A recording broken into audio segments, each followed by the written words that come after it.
kitapsever dostlar. Daha önceki videolarımın birinde Türkçe konuştuğum bir video yapmamı isteyip istemediğinizi sormuştum. Videonun altında aldığım yorumların çoğunda benim sadece Türkçe konuştuğum bir videoyu dinleyebileceğinizi söylemiştiniz. Özellikle Jen ve Margaret bu konuda bana çok tatlı bir şekilde rica ettiler.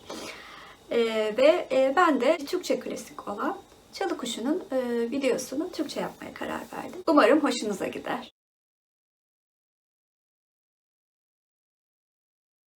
Reşat Nuri Güntekin 1889'da İstanbul'da dünyaya gelmiştir. Babası askeri doktor olduğu için öğrenim hayatı boyunca birçok il gezen Reşat Nuri Güntekin ilk öğrenimine Çanakkale'de başlamıştır. İzmir'deki Ferrier Okulu'nda bir süre öğretim gördükten sonra İstanbul St. Joseph Lisesi'nde lise öğrenimini tamamlamıştır. Yüksek öğrenimini Darülfünun Edebiyat Şubesi'nde 1912'de tamamlamıştır. 1927 yılına kadar Bursa'da ve İstanbul'da Fransızca ve Türkçe öğretmeni olarak veya müdür olarak görev yapmıştır. 1927 yılında Hadiye Hanım ile evlenmiştir. 1941 yılında tek çocuğu olan kızı Ela dünyaya gelmiştir. Güntekin daha sonra 1931'de marif müfettişi olmuştur. Ve dil heyetiyle birlikte bazı çalışmalarda bulunmuştur. Anadolu'yu baştan başa dolaşmasını sağlayan müfettişlik görevi sayesinde ülkenin gerçeklerini yakından görme ve tanıma imkanı bulmuştur. 1939'da Çanakkale milletvekili olarak Türkiye Büyük Millet Meclisi'nde görev yapmıştır ve bu görevini 1946'ya kadar sürdürmüştür. 1947 yılında Memleket Gazetesi'ni çıkardıktan sonra müfettişlik görevine geri dönmüştür.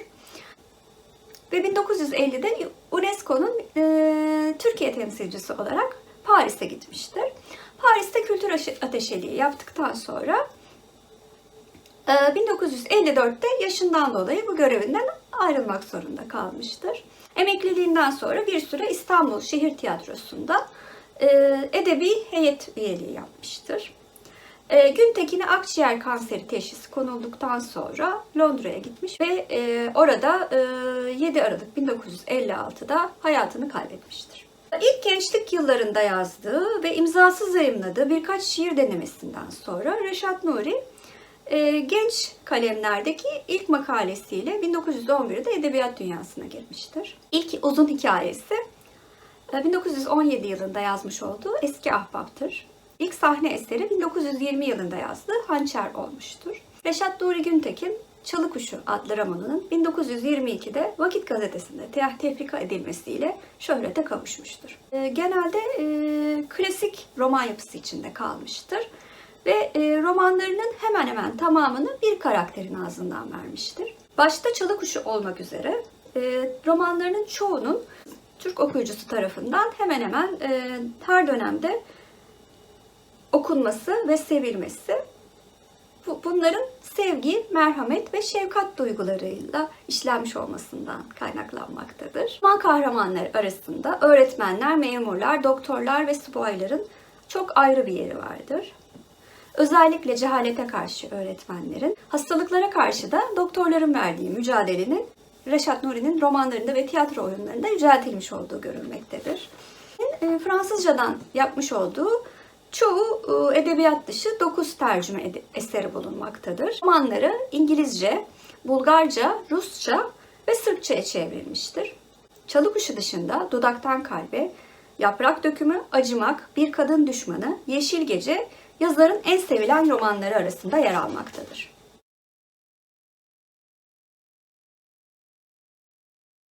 Çalı Kuşu, videonun başında da söylediğim gibi Reşat Nuri'ye asıl şöhretini kazandıran romanıdır. Çalı Kuşu orijinalde İstanbul Kızı adında 4 perdelik bir tiyatro oyunu olarak tasarlanmıştır. Fakat o zamanlarda oyunun sahnelenmesi olanaksız olunca Vakit Gazetesi'nde 1922 yılında tefrika edilmeye başlanmıştır. Çalı Kuşu bu tarihten günümüze kadar sürekli olarak okuyucuların ilgisini çeken ve en çok basılan romanıdır. Roman 1937 yılında değişikliğe uğrayarak tefrika edilmiştir. Romanın günümüzde basılan baskıları bu 1937 yılında tefrika edilen şeklidir. Roman, Cumhuriyet öncesinde Kurtuluş Savaşı'nın başladığı yıllardaki Osmanlı topraklarında geçmekte ve Cumhuriyet sonrası Türkiye'ye de uzanmaktadır.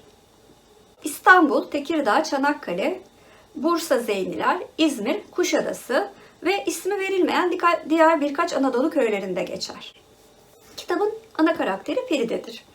Kitabın ilk başında yabancı bir şehirde ve otelde kendi genç kızlık dönemlerini anlatan bir günlük yazmaya başlar. Ve romanda biz Feride'nin bu günlüklerini okuruz. Feride daha küçük yaşlarda annesini ve babasını kaybeder ve İstanbul'daki teyzesi ona bakmaya başlar. Feride bir Fransız yatılı okulunda okur ve oldukça yaramaz olmasından dolayı arkadaşları ona Çalıkuşu lakabını takarlar. Teyzesinin oğlu Kamuran ile birbirlerine delice aşık olurlar ve nişanlanmaya karar verirler. Düğün günü Feride Kamuran'ın İsviçre'de kaldığı dönemde başka bir kızla görüştüğünü ve evlenmek için ona söz verdiğini öğrenir. Kamuran'ın bu ihanetini içine sindiremeyen Feride düğün günü her şeyi bırakır ve kaçar. Daha sonra Feride öncelikle Bursa ilinde ve sonra memleketin diğer şehirlerinde öğretmenlik yaparak geçimini sağlamaya başlar. Oldukça güzel bir kız olmasından dolayı gittiği yerlerde Feride hakkında bir takım dedikodular çıkar. Bu öğretmenlik yaptığı günlerde Munise adında küçük bir kızı evlat edinir ve yaşlı bir doktor olan Hayrullah Bey ile dostluk kurar.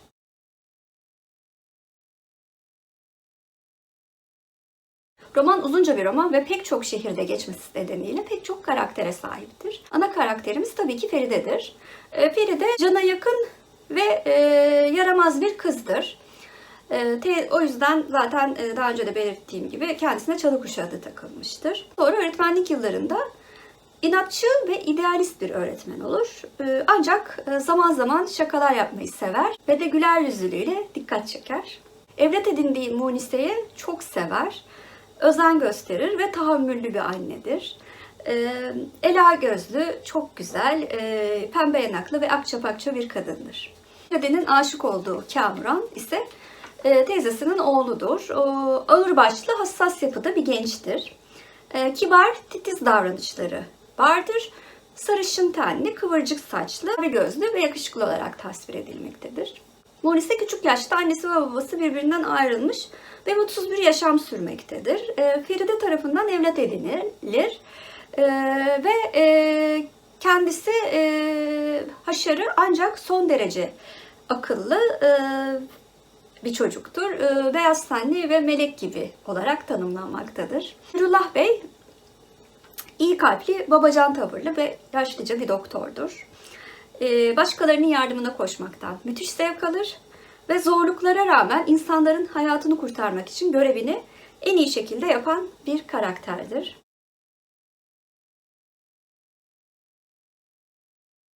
Roman hakkında ne düşündüm? Sanırım bu romanı 3. kez okuyuşumdu.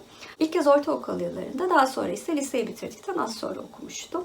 Ayrıca romanın 1980 yıllarında çekilen ve Feride karakterinin Aydan Şener tarafından canlandırıldığı televizyon dizisinde izlemiştim. Konuya bu kadar çok hakim olmak belki de kitabı 3. kez okurken heyecanımı biraz yitirmeme yol açmış olabilir. O yüzden kitabı oldukça yavaş okudum. Ve doğal olarak daha çok kitap okumuş olmanın da etkisiyle kitaptaki bazı çok bariz noktalar dikkatimi çekti. Kitabın bir erkek tarafından yazılmış olduğu çok net bir şekilde belli oluyordu. Feride karakteri kendi içinde çelişkiler yaşayan, aşık olmaması gerektiği bir adama hala aşık olan bir kadındır.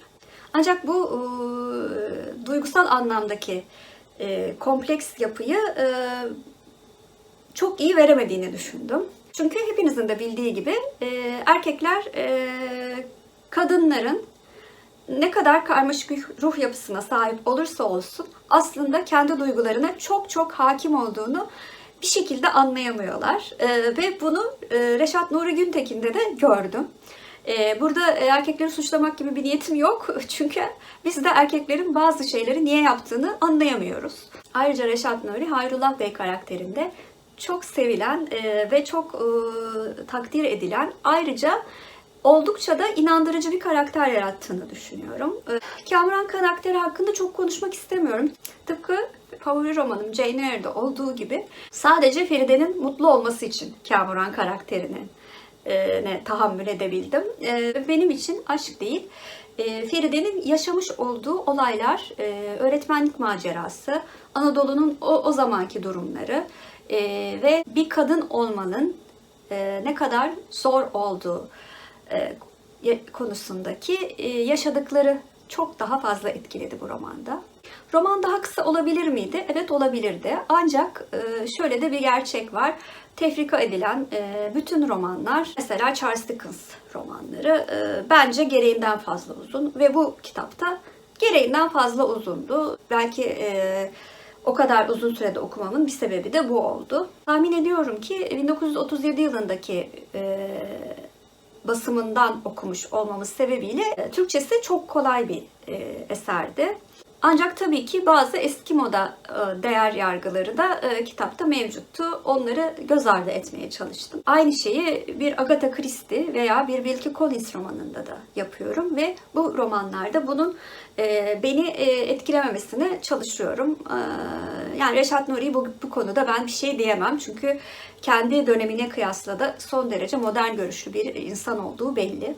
Sonuç olarak bütün bu faktörlerin ışığında ben bu kitaba 10 üzerinden 7 verdim. Ve bu kitabı Anadolu'nun o yıllarda ki durumunu anlamak açısından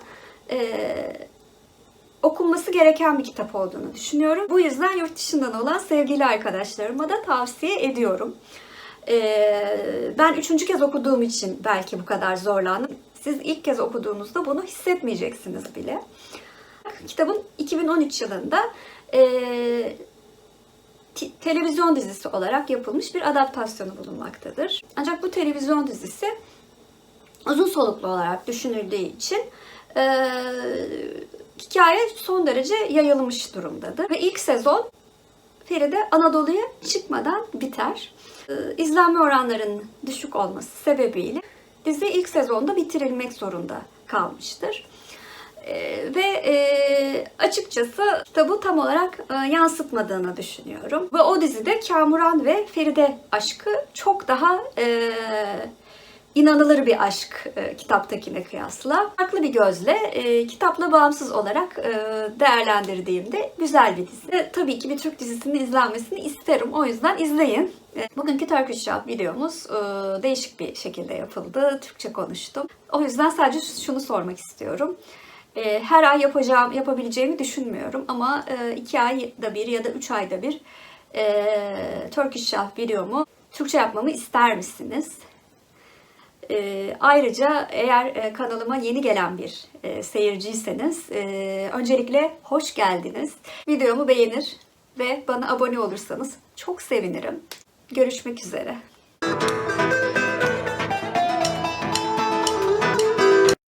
Bugün İngilizceye çevireceğimiz kelime Feride'ye verilen çeşitli lakaplardan birisidir. İpek böceği. İpek böceği İngilizce'de silkworm anlamına gelmektedir. Ve silkworm günün İngilizce kelimesidir. Sizlere iyi günler diliyorum.